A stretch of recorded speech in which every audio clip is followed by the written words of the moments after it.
હે માડી, અમે તો પહેલેથી જ 3 કિંમતી રત્ન ચોરીને લાવ્યા છીએ અને એટલું ધન છે કે અમારી 7 પેઢીઓ ખાય તો પણ ખૂટે એમ નથી. હે માં, હવે મોહમ્મદ શાહ બેગડાએ અમને ખુલ્લો લલકાર કર્યો છે ને હે માડી, જો તારી રજા હોય તો અમે મોહમ્મદ શાહ બેગડાના ઢોળિયાના સોનાના 4 પાયા ચોરીને લાવવા માંગીએ છીએ.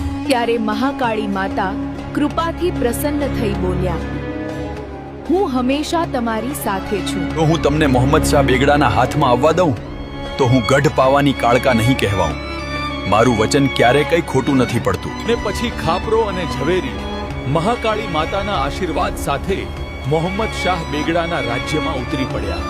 ને ત્યાર પછી મહાકાળી માતાએ પોતાના દિવ્ય ચમત્કારથી આખા રાજ્યમાં રહેલા દરેક માણસને ઘેરી ઊંઘમાં સુવડાવી દીધા. અને પછી ખાપરો, ઝવેરી અને મહાકાળી માતા રાજાના ઢોળિયા સુધી પહોંચી ગયા.